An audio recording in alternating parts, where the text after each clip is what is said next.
हिसाब से क्या लगा, तीसरी बार सरकार जो बनी है उसके बारे में क्या कुछ ख्याल है, कैसा ठीक ठाक रहा आपके हिसाब से या बदलनी चाहिए थी सरकार? बेटा सरकार तो बदलनी चाहिए थी यार, लोगों ने तो अपनी कोशिश करी है, 273 से नीचे दिलाए हैं। अब हाथ पैर जोड़ के भीख मांग के कर दिया। भीख मांगे तो हम भी रोटी खा सकते हैं, अगर कम अपना नहीं होएगा तो भी रोटी खानी है ना। अब गवर्नमेंट ने भीख मांग मांग के पकड़ ली, तो पहले कैसे चलता। आपको मालूम है कल मोदी के ऊपर जूता फेंका है वहाँ। आपके हिसाब से मोदी सरकार ने काम बढ़िया नहीं किया आपके साथ? फेल है, बिल्कुल फेल है। पहले जो जाते थे प्रधानमंत्री तो पीछे रहते थे, आज जो जाते हैं आंख नजर से नजर मिला करके हमारा प्रधानमंत्री बात करता है। जो विपक्षी नेता ये कह रहे हैं कि इतिहास में पहली बार हुआ कि सबसे कमजोर प्रधानमंत्री देश को मिला है मोदी के रूप में। अगर नरेंद्र दामोदर दास मोदी जो विश्व का सबसे शक्तिशाली नेता है, अमेरिका, चाइना और रशिया को पीछे छोड़कर, वो भी 1, 2, 4, 5% की वोटिंग से नहीं, 78% की वोटिंग के साथ में, ठीक है, अगर वो सबसे कमजोर है तो भाई साहब फिर मनमोहन सिंह जी क्या थे?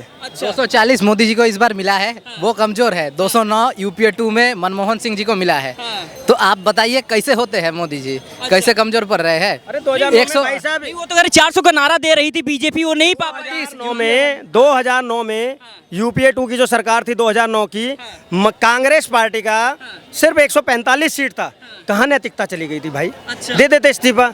और आप एक बात बताइए, एक हमारा सरबजीत गलती से जब बॉर्डर पार कर जाता है, पाकिस्तान की जेल में मार दिया जाता है, कांग्रेस नहीं ला पाती है।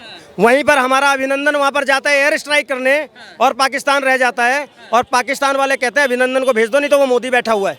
तो कौन शक्तिशाली है देख लो। अरे लेकिन ये कह रहे हैं कि हाथ कंगन को आरसी क्या, पढ़े लिखे को फारसी क्या, प्रत्यक्षम किम प्रमाणम, प्रत्यक्ष को भी प्रमाण की आवश्यकता होती है क्या? सरबजीत और अभिनंदन वाले मामले से ही आप जज कर लो ना कि कौन ताकतवर नेता है और कौन कमजोर नेता था। वहां पर तो देश के प्रधानमंत्री कुर्सी छोड़कर उठ जाते थे और मैडम सोनिया को कुर्सी देते थे बैठने के लिए। आप उसको ताकतवर कहेंगे क्या? ऐसा प्रधानमंत्री न मिला है। प्रधानमंत्री बहुत अच्छा काम कर रहे हैं, 24 घंटा काम कर रहे हैं, और आशा करते हैं कि अपने टीम से कि वो लोग भी काम अच्छा करें। और उनको उनसे सीख लेना चाहिए, इनके सांसद और विधायकों को भी काम करना चाहिए, क्षेत्र में जाए और जनता की समस्याएं सुने, उसको निराकरण करे, न कि इनके चेहरे पर वोट मांगे। हाँ, तो ये कहते हैं कि मोदी ने जब से आया देश बर्बाद कर दिया। आपके हिसाब से लगा कि देश बर्बाद हुआ या फिर जो है विकास की तरफ? पहले जो जाते थे प्रधानमंत्री तो पीछे रहते थे, आज जो जाते हैं आंख नजर से नजर मिला करके हमारा प्रधानमंत्री बात करता है। और दुनिया के लोग अग्रेसिव हैं, इनसे प्रभावित हैं मोदी जी से। यही मोदी जी के लिए वैन लगाया था अमेरिका, बहुत सारे कंट्री रुक लगाए थे, उसके बाद से इनको बुला लिया। नहीं भाई वैन नहीं रहेगा। ऐसा प्रधानमंत्री लगातार 3 बार, नेहरू जी के बाद ऐसा प्रधानमंत्री जो लगातार 3 बार प्रधानमंत्री बन करके आए। आपको क्या लगता है कि क्या अच्छा लगता है कि प्रधानमंत्री मोदी ने क्या उनमें सबसे बढ़िया क्वालिटी लगती है? 3 बार में उबे नहीं? देखिए मोदी जी ऐसे प्रधानमंत्री हैं, भले कोई वोट दे या न दे, भेदभाव नहीं किए हैं, न तुष्टीकरण किए हैं। अरे सबसे ज्यादा हिंदू किया है। देखिए सर, अगर मुस्लिम को मकान मिला है तो हिंदू को भी मकान मिला है, और आयुष्मान कार्ड बना है, हिंदू का भी बना है, मुसलमान का भी बना है। बेरोजगारी आवास जो मिलता है, किसान सम्मान निधि, हिंदू को भी मिला है तो मुसलमान को भी मिला है। भले वोट दे चाहे न दे मुस्लिम लोग, ये अलग बात है, लेकिन मोदी जी ने किसी के साथ भेदभाव नहीं किया है। भेदभाव नहीं, पूरा कांग्रेस तो यही कह रही है कि मुस्लिम राजनीति करती है, झूठी राजनीति करती है। 85-100 लोग कह रहे थे रुपए, क्या उनकी सरकार जिस राज्यों में है वो दे रही है 8500 रुपए प्रतिमाह? पहले दे तब ना ये बात करे।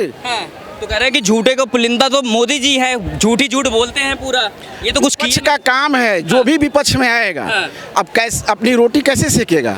विपक्ष को जो काम ही यही है कि सत्ता को आप झूठा साबित करिए और अपना रोटी सेकिए। इस बार जो है राहुल गांधी और प्रियंका गांधी भी वायनाड से चुनाव लड़ रही कर रही हैं। इस बार शेरनी आ रही है संसद में, दहाड़ेगी। कहीं से भी आए, अभी हिंदुस्तान में बहुत सारे हैं लोग परिवारवाद का विरोध करते हैं।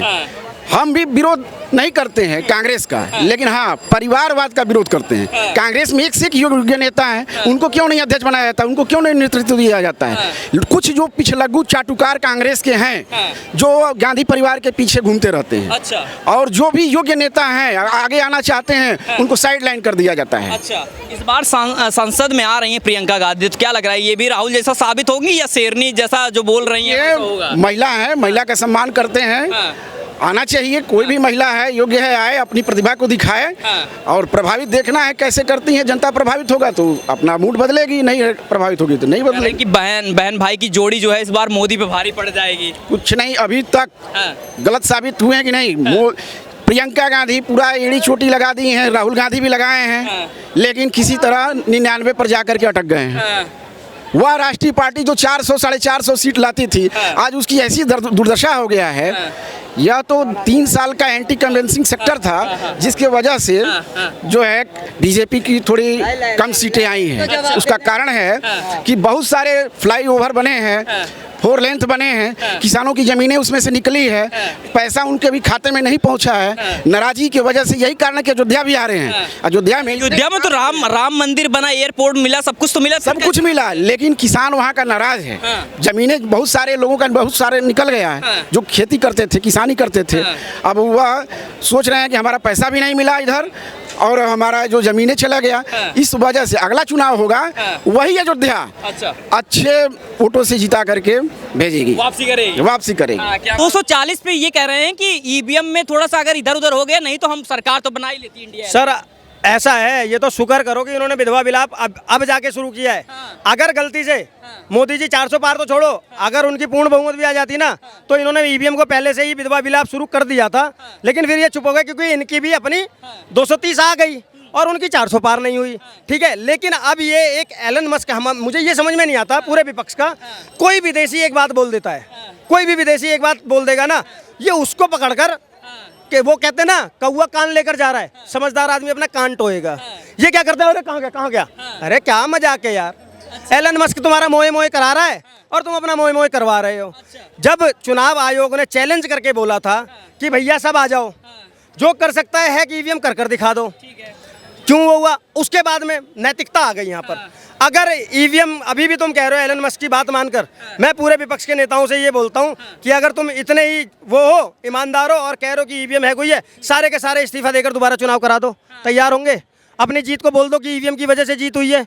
दिल्ली में ईवीएम हैक नहीं होती जब केजरीवाल की सरकार आती है, हिमाचल में ईवीएम हैक नहीं होती जब सुखी की कांग्रेस की सरकार आती है, झारखंड में जब बंगाल में ममता आती है तो ईवीएम हैक नहीं होती। लेकिन जहाँ पर भाजपा सरकार में आ जाए वहाँ ईवीएम हैक हो जाती है। ये दोगलापन है भाई साहब। अच्छा, पूरी तरीके से। नहीं, लेकिन ये जो ये कह रहे हैं कि जो अभी सीटें कम हुई हैं विपक्ष का, उनका आरोप ये है कि कुछ सीटों पर खेला हो गया है, इसलिए जो है हमारी सीटें कम आई, नहीं तो हर बार का रोना रहता है। वो तो हर बार का रोना रहता है। जीत जाते तो वो बोलते हैं कि हम लोग जीते हैं, और अगर हार गए तो बोलेंगे कि ईवीएम हैक हुआ है, ये हुआ है, वो तो बहाना है। तो क्या लग रहा है ये जो सीटों का कह रहे हैं कि कुछ सीटें जो है हम जानबूझ के हराया गया है, आपको लग रहा है ऐसा हुआ है? सर ऐसा कुछ नहीं है।